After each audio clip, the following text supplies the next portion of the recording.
Mega Akkineni compound heroes trending లో ఎందుకు నెగ్గుకు రాలేకపోతున్నారు? ఎలాంటి బ్యాక్గ్రౌండ్ లేకుండా వచ్చిన హీరోస్ మాదిరిగా నెపో కిడ్స్ రిస్కులు చేయలేకపోతున్నారా? కథల ఎంపికలో వారసులను ఇబ్బంది పెడుతున్న సమస్యలేంటి?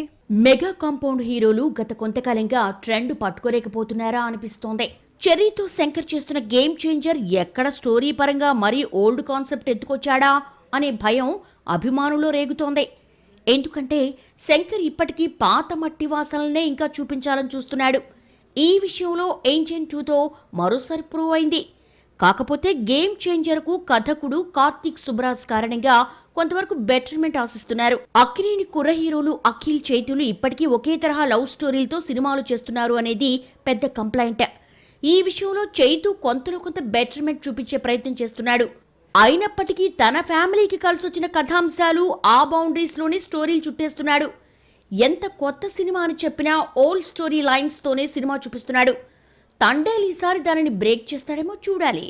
ఇక మెగా కాంపౌండ్ లో వరుణ్ తేజ్, సాయి ధరమ్ తేజ్ ఇదే రకంగా కొత్త కథలు సెలెక్ట్ చేయడంలో ఇబ్బందులు పడుతున్నారు. అప్పటి వరకు రేస్ లో తమ వెనుకున్న కుర్ర హీరోలు వీరిని దాటుకుని వెళ్లిపోతూ ఉండడంతో కంటెంట్ పై ఎక్కువగా గురి పెడుతున్నారు. వైష్ణవ్ తేజ్ కు ఉప్పెన తర్వాత మరో హిట్ పడింది లేదు. ఆదికేశవ్ సినిమాతో ఏదో ఎరగదీస్తాడని చెప్పి 15 ఏళ్ల క్రితం స్టోరీ లైన్ తీసుకొచ్చి చూపించాడు. దీంతో మెగా కుర్ర హీరోల కెరీర్ సందిగ్ధంలో